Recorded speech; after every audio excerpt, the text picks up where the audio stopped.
reckon my mum is single-handedly keeping the BFI's film subscription service afloat. I mean, she's dead funny like that. She'll come home from work screaming down the phone at Nan's newest nurse, who's as clueless as the last, and then sneaking ciggies to the end of the garden when she thinks we've all gone to bed, and then she'll get into bed herself and put on some, I don't know, black and white movie with some white man with very slicked back hair telling some stick-thin woman how he can't possibly love her, and how she can't possibly understand why with that impossibly small woman brain of hers. But I don't know, I'm more of a pass out in front of Netflix person myself, and we don't really have that much in common, and it doesn't bother me. Like, she does her thing and I do mine. I still love her to pieces, but even then, it was a bit of a surprise to the house share when I told them I was coming home for Christmas. There's 4 of us there. A lesbian eco-witch who hasn't seen her parents since last Christmas after an extremely uninformed comment about fracking, which led to the biggest collection of crystals I've ever seen in history. And then there's an anarchist couple in an open relationship who, as they constantly remind us, live by 3 principles and 3 principles only: abolish police, abolish money, and abolish family. And they cook us the most wonderful foods from all over the world. Oh, and of course they look after their wonderful cat Vita. And of course, there's me, and it's a queer bliss we're living in there, and it's where I feel safe. Plus the communal wardrobe is a huge benefit.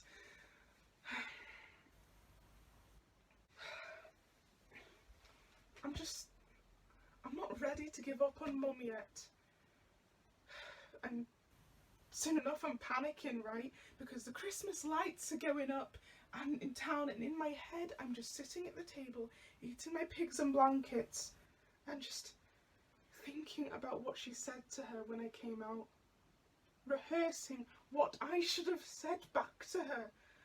But then I snapped myself out of it, and I'm thinking, she grew up in a different time. It'll take some work, but she'll get there, and she still loves me, just maybe not in the way that I want her to. But I'm giving her another chance. So, this is what I do, right? I send her this email on December the 1st saying, Mum's BFI Advent Calendar. And each day there is another film. But here's the genius thing. Each one is a queer classic.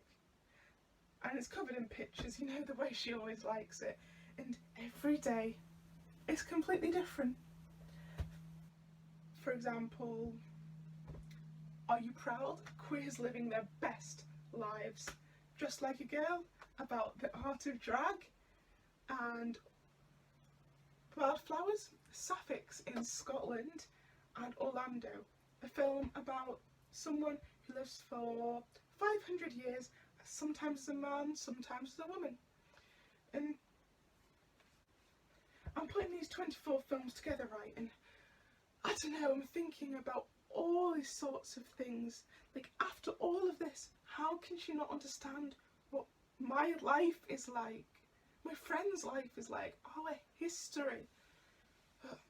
I think she won't be able to get through them all, but oh God, what if she's offended? What if she doesn't like them? And oh my God, what if she gets mad? What if she hates it? What if this just makes things worse? Oh God, what if it's making everything worse? Am I straight?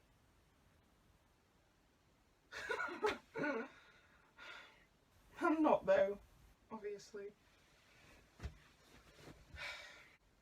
But she does. She watches them all, every single one. And then she tells me she's so thankful and she's so excited to see me. And it's just, it's nice. I feel so much closer to her. And then Christmas Day rolls around. Christmas Day rolls around and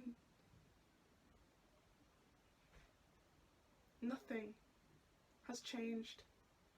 I kiss my lovely friends goodbye, and then I'm sitting there eating my pigs and blankets, and just nothing's changed. I'd attend to this delicate wall I've built around myself to last my visit home, filling in the cracks when they start to show, peeking my head over the top every so often, hiding out of sight when necessary. Mum doesn't mention the films in front of the rest of the family. It's like we share this dirty, shameful, awful secret. When all I thought is that I'd be liberating for us both.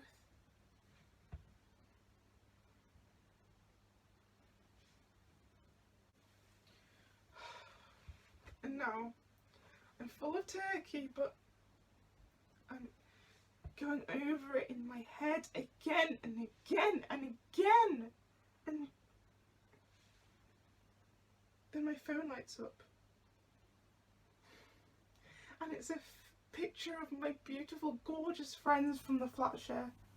And it's a picture of them sitting around the table, eating their Christmas dinner with their nut roast and their vegan Yorkshire puddings, and they're sat there with their arms around each other and their arms around the space where I should have sat.